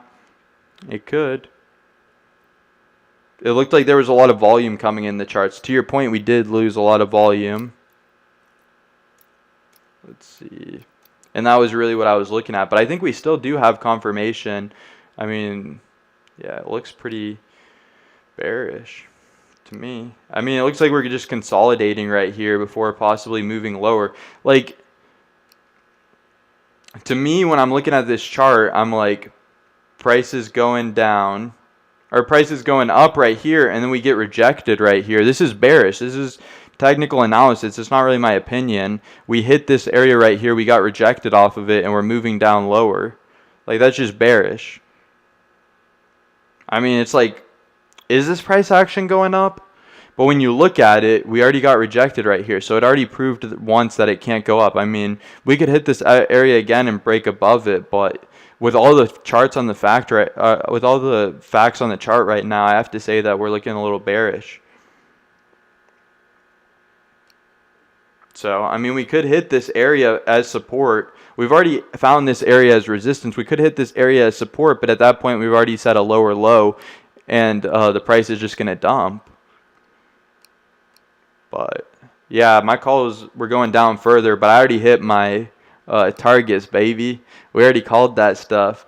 Just bought 200 at 47. No harm, no foul. I don't think it's going back up if you're like, well, I'm listening to him like about the futures contracts. You can, it is what it is, but I don't know. I already hit the call. I'm already 100, or we're already calling that I hit the call because I already hit the call. I called all 4 dumps, but I'm still thinking it's going down more. So that's my deal. Just bought 200 at 47, no harm, no foul. I mean, yeah, I mean, if you just like don't really care about taking like a 2% possibly, and I've been like that before, you just want to get in, you don't want to miss the opportunity. But yeah, it looks like we're going down. I don't know, we'll see. It'll be fun. But we definitely have to break above this level. We definitely have to break above this level. We definitely have to break above this level. And we definitely have to break above this level, hold above this level, and then we can start to negate the idea on the higher time frames that because, yeah, we could hit this golden pocket area, but we have to come above it to become bullish again. So I'm not bullish on Bitcoin until it hits like 49,104. And personally, with my strategy, I'm like, I would rather not catch a falling knife, because I've seen so many people catch falling knives and they've seen how that strategy plays out, especially in trading. Like if you're buying it, it's one thing. If you're trading it, it's another thing. If you're buying it, and you're down a little bit for the day, who cares? If you're trading it, getting in right here and then getting liquidated, getting in right here and then getting liquidated, so I'm a trader, like obviously, like that's a lot of why I do TA. That's why a lot of people follow me on TA. So I would much rather start looking at entering into markets right here than potentially say that we're reversing. I don't know why we would be reversing right now. We have this bearish candlestick, we have this consolidation. It doesn't really look like we're reversing to me.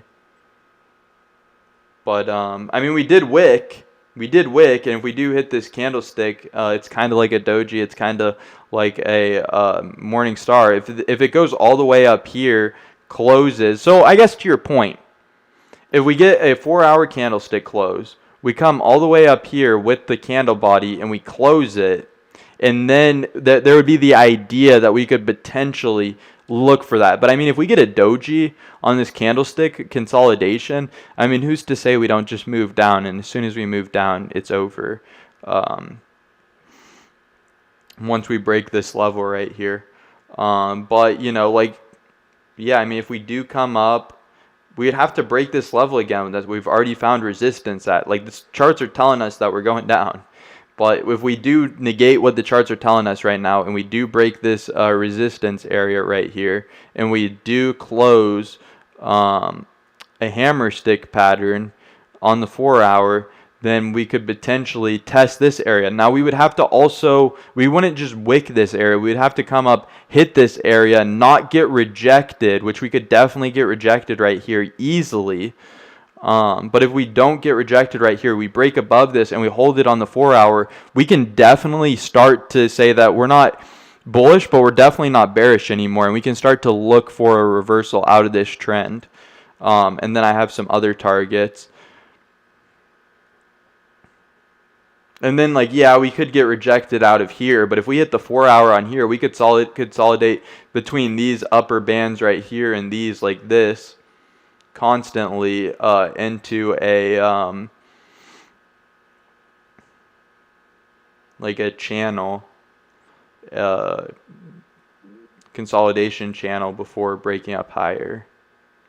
And then if we did hit that 0.382 level, and then we closed above that, then we could invalidate this. But that's a lot of, like, we're not there yet.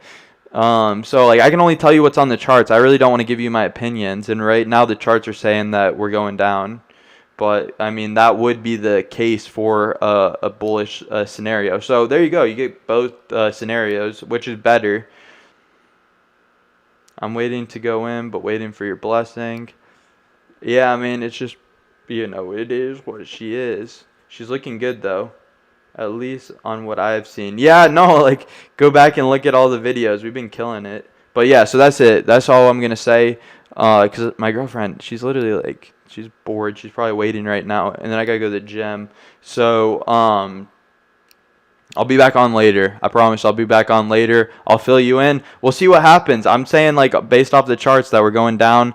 But I still want that 100% accuracy, because I did call that dump as my 4th dump. So, we already hit my measured moves, but we're looking right now for a reversal. I'm not seeing it yet.